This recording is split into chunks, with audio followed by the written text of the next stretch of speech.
So it's been 7 days since Anthem's February 15th, 2019 full release, even if EA and Bioware will have you believe that the real launch date was today, February 22nd, 2019, in an attempt to justify the state the game released in by putting forth the narrative of a Day 1 patch when in actuality it's a Day 7 patch. Those who bought the game through EA's Origin Access Premier subscription got to play it on time, while those who got it through other means and platforms are only just now getting access to the game. This means that critics have had a weak head start to give potential buyers their feedback on the game, and if you've been following Anthem closely, then you'll know that reception has been fairly mixed, if not leaning more towards the negative end of the spectrum. Early impressions already seem to indicate that Anthem was a woefully flawed experience, but now that some time has passed since Anthem's launch, now that outlets have had a chance to complete the campaign and delve into the endgame, reviews have started to pour in,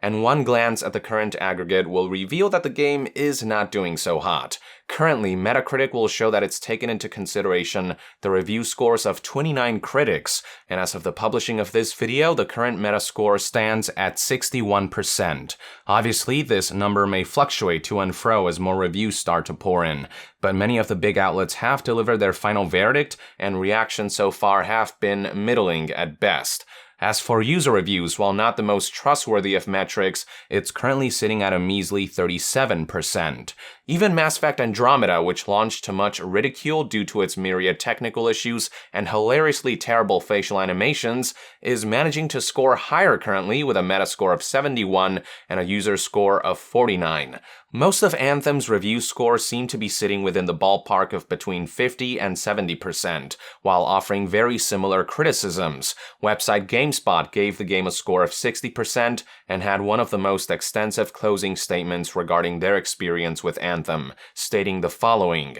Anthem has good ideas, but it struggles significantly with the execution. It's a co-op game that works best with no one talking. It buries genuinely interesting character moments and puts its most incomprehensible story bits at the forefront. Its combat is exciting until you get to the boss fights and find your wings have been clipped. Even the simple, exhilarating act of flying is frequently interrupted by the limitations of your javelin, and you never quite shake that feeling of disappointment, of knowing throughout the good parts of Anthem that you'll inevitably come crashing back down. Website PC Gamer gave the game a 55% and kept their conclusion briefer while largely expressing the same sentiments, providing the following bottom line: Anthem's disjointed story, boring loot, repetitive missions, and shallow endgame are all disappointing. At least it's pretty. Website IGN gave the game a 65%, stating the following: Anthem has energetic combat, but it saves too much of what precious little content it has for the endgame,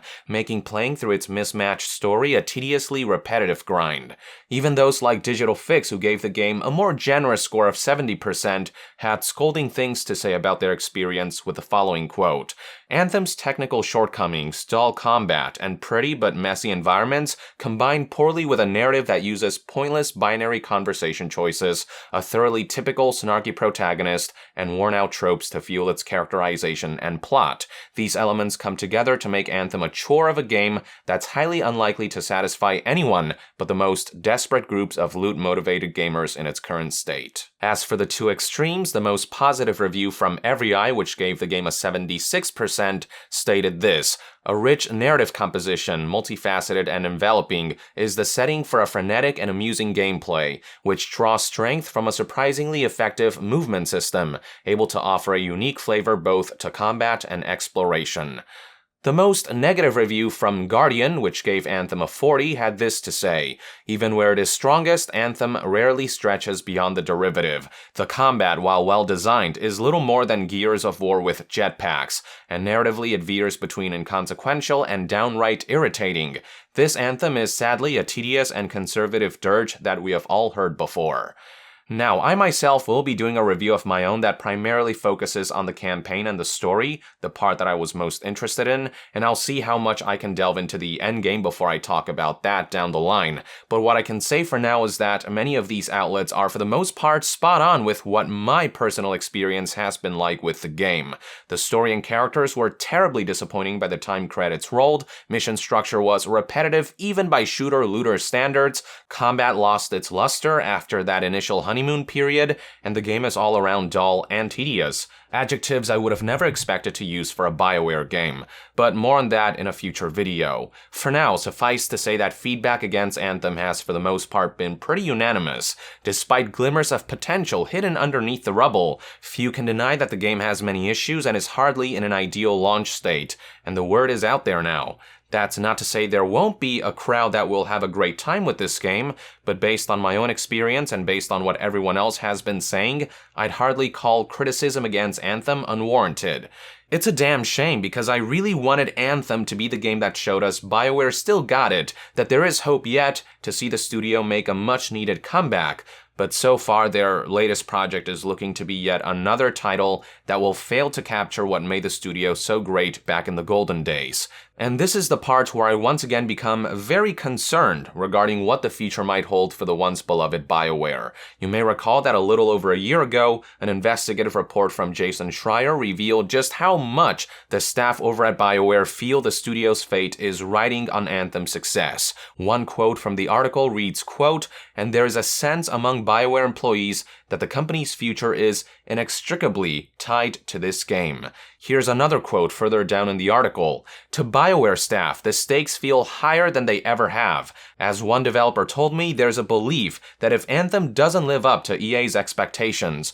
Bioware will look very different in the future, especially after the disappointment of Mass Effect Andromeda led to EA absorbing Bioware Montreal into the studio EA motive." Now, do keep in mind that these are fears Bioware staff has rather than confirmation of EA's plans for Bioware based on their performance, but knowing EA's track record, such fears and concerns are more than understandable. Recall that when Mass Effect Andromeda garnered unfavorable reception, EA's knee-jerk reaction was to close down the development studio, Bioware's Montreal subsidiary, despite the fact that Andromeda managed to sell enough copies to be profitable, even if not to the extent executives might have hoped, and yet EA still found cause to scale down development, abandon hinted DLC, and to absorb Bioware Montreal onto itself before spitting out the remaining husk. EA has a long track record of doing stuff like this to their acquired studios, and now, with Anthem's prospects looking much more grim in light of its generally mixed to negative reception, it's not unreasonable to contemplate the possibility that Bioware may not be around for much longer. We obviously don't know yet how Anthem will fare commercially, we don't know how much of an effect the unfavorable reviews will have on sales, but the lackluster reception is certainly not going to do the game any favors. In Electronic Arts' latest financial briefing, according to EA CFO Blake Jorgensen, Anthem is projected to sell in the ballpark of 5 to 6 million units by the end of March. That's the high bar the publisher set for itself, the bar the publisher expects to meet if Anthem is to be considered a successful and profitable endeavor, and I question whether that bar can be met and what will happen if the game doesn't. Just for perspective, Star Wars Battlefront 2, which currently has a higher Metascore than Anthem by the way, only managed to push 7 million copies despite wearing the badge of the long-established and world-famous Star Wars name after its pay-to-win loot box progression system was met with backlash and controversy. I use the word only loosely here, as 7 million is still a lot of copies and a lot of revenue, but the respectable figure was a disappointment by EA standards, and given this is Star Wars we're talking about, there's the general sentiment that the game could have pushed many more units had it been met with glowing reviews, rather than been marred by a wave of negative PR surrounding its egregious and predatory practices, with analysts having expected Battlefront 2 sales to reach north of 14 million units. Now, unlike Battlefront 2, Anthem doesn't have the luxury of being a world-famous franchise to do much of the heavy lifting. This is a brand new IP from Bioware, and for a brand new IP to gain traction, it has to carry itself on its own merits and kick off running. but so far all Anthem has done is trip over itself at the starting line. I used to think that selling 5 to 6 million units by the end of March 2019 was a pretty realistic goal when news of EA's projections began to spread, but seeing the state the game is currently in and seeing the general reception surrounding the game, I think it might be tough for this stumbling new IP to meet those projections, though only time will tell for sure.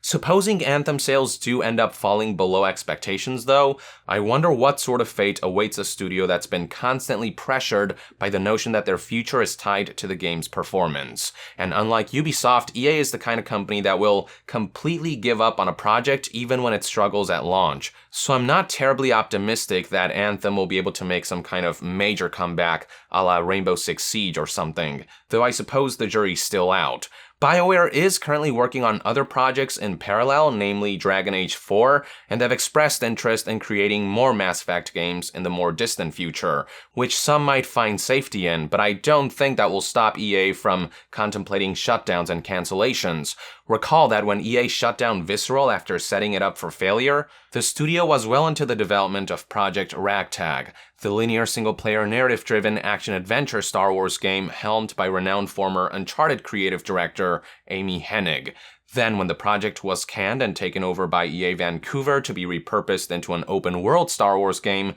EA decided to cancel that project in the middle of development as well because it would take too long to make, and EA was in a hurry for the studio to have a new Star Wars game out by 2020. So yeah, BioWare already working on their next big thing doesn't guarantee that EA won't resort to one of their infamous restructurings. It won't shield the studio from a worst-case scenario. It should also be noted that BioWare has been having a tumultuous past few years, with Dragon Age 4 having been rebooted to implement more live service elements into the game to the dismay of fans of the series, and with Anthem's launch having been looming, Dragon Age 4's development was at one point paused, so who knows how far along that game really is. In the eyes of EA executives, I have little doubt that BioWare and its franchises are just as expendable as all of these other studios and franchises they've run into the ground, and should Anthem fail to meet sales targets, should sales suffer as a result of the lackluster critical reception, should it make enough money rather than all the money,